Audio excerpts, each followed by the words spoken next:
Dear students, today let's discuss about team teaching.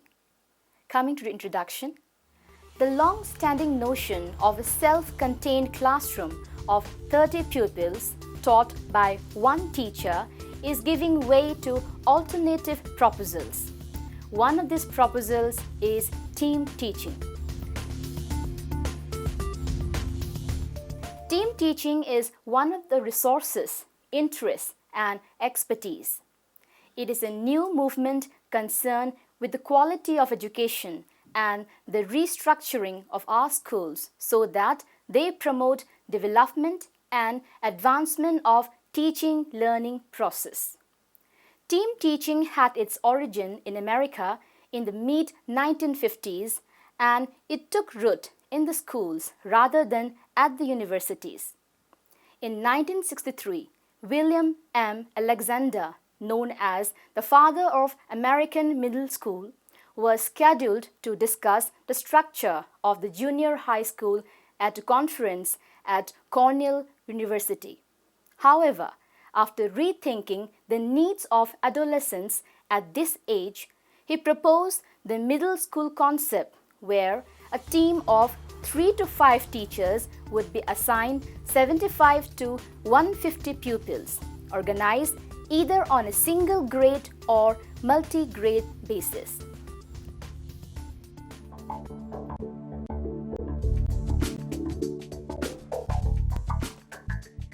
The meaning of team teaching. Team teaching is one of the innovations developed with the intention to improve the teaching-learning process in the classroom. It encourages the use of teachers of particular competency for teaching a large number of students. It is concerned with the most efficient use of all faculty members. In team teaching, a group of teachers working together plan, conduct, and evaluate the learning activities of the same group of students.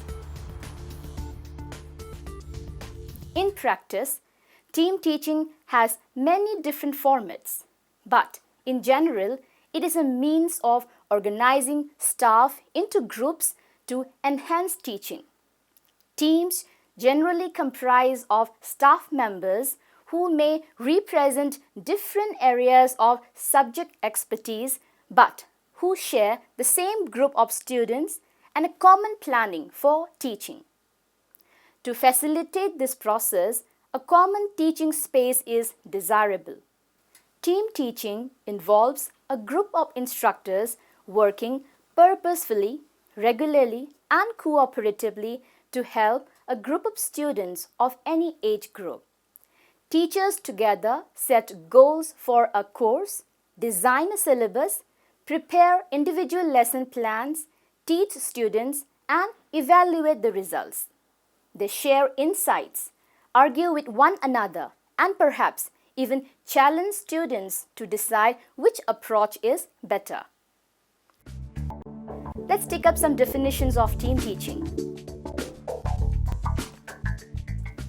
Singer, in 1964, defined team teaching as an arrangement whereby 2 or more teachers cooperatively plan, teach, and evaluate one or more class groups in an appropriate and agreed upon teaching plan and in a given length of time, so as to take advantage of specific competencies of the team members.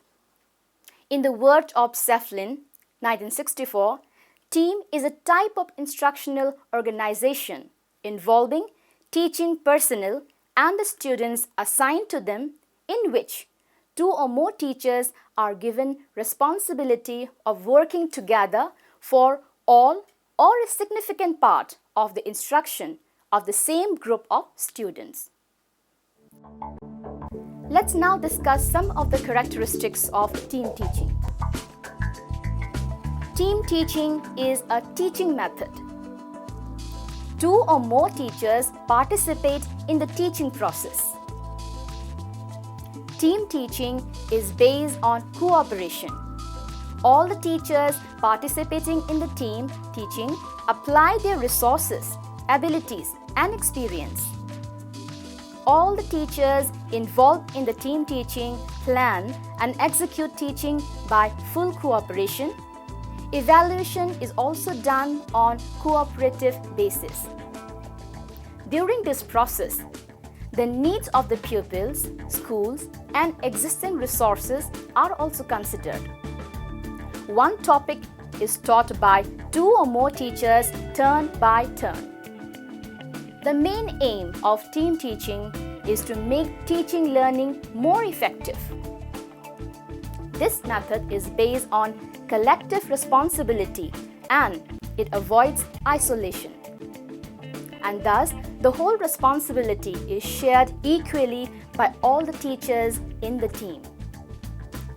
This method helps to create new instructional conditions and thus bringing more interaction and more innovation into teaching. Guiding principles. The guiding principles of team teaching can be discussed as under: time factor, level of instruction, supervision, size and composition, appropriate duties, and learning environment. Time factor. In team teaching, the duration should be decided on the basis of the subject's importance. To allot too much time to an unimportant subject makes the team teaching ineffective. Level of instruction. Before imparting instruction to the pupils, the initial behaviors of the learners must be observed and the level of instruction should be given according to the pupils' prerequisite knowledge. Supervision. The method of supervision depends upon the objective of the group. Therefore, the objectives of the group must be kept in mind at the time of the supervision. Size and composition. The present size of the class will decide the objectives of the team teaching. The size and composition will decide the learning outcomes of the group. Appropriate duties to be assigned to the teachers. The division of the duties and responsibilities of the teachers should be appropriate. The duties should be assigned to each of the teachers according to their academic merit, interests, and personality traits. Hence, the team members are to be selected very carefully in order to bring about an effective team teaching. Learning environment. Team teaching will be successful only if a proper learning environment is provided, such as provision of a library, laboratory, workshop, etc.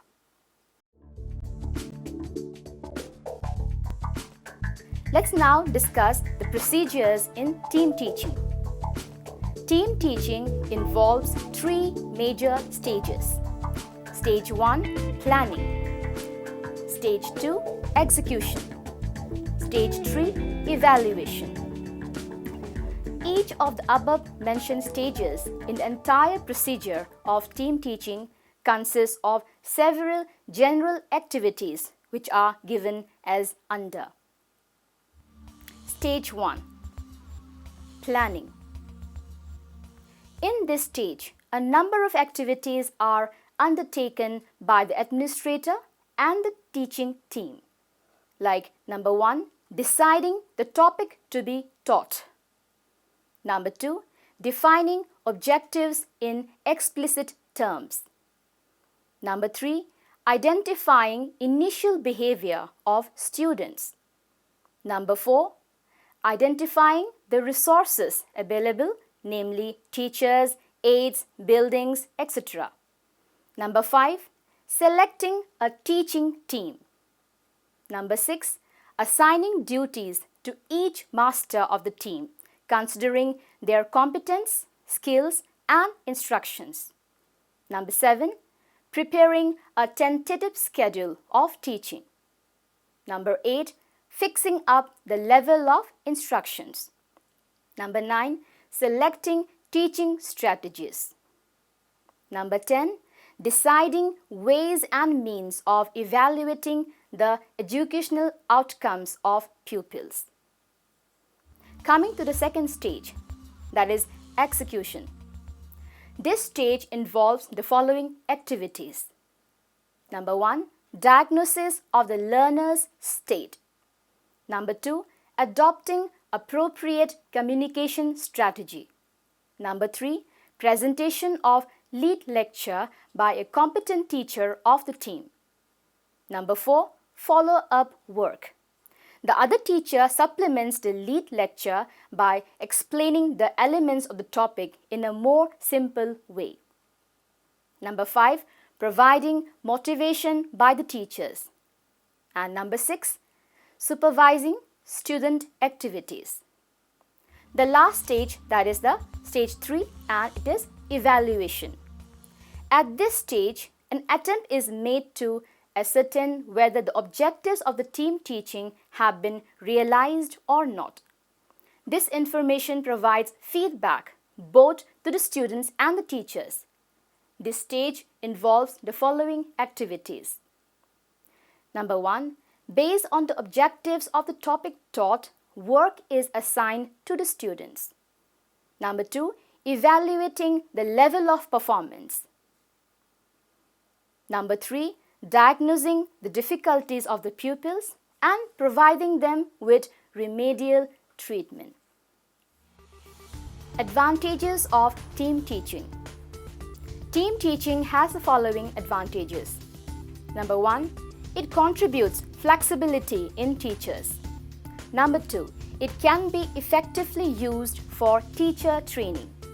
One or a team of trainee teachers can work with an expert teacher. Number 3, it can help to develop professional status of teachers.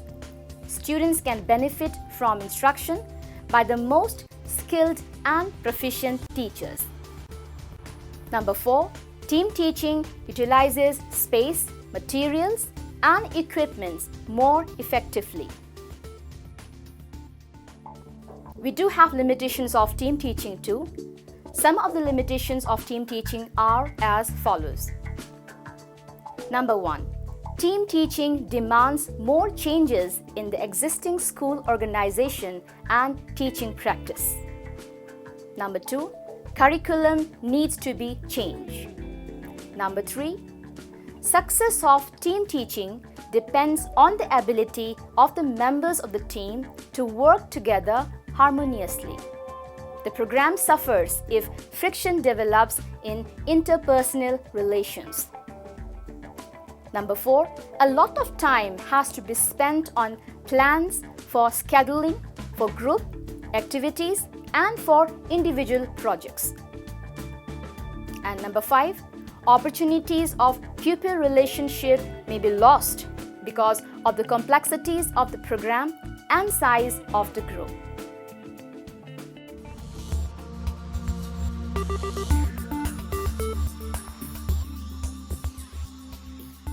Finally, in conclusion, we can say that team teaching approach allows for more interaction between teachers and students. It allows faculty to evaluate students on their achievement of the learning goals, and students can evaluate faculty members on their teaching proficiency. The emphasis is on student and faculty growth, sharing responsibility, and broadening horizons. There is a clear and interesting presentation of content and student development, and it has democratic participation and common expectations with cognitive, affective, and behavioral outcomes. The combination of analysis, synthesis, critical thinking, and practical applications can be done at all levels of education, from kindergarten through graduate school. All things being considered, team teaching enhances the quality of learning, and it is sure to spread widely in the future.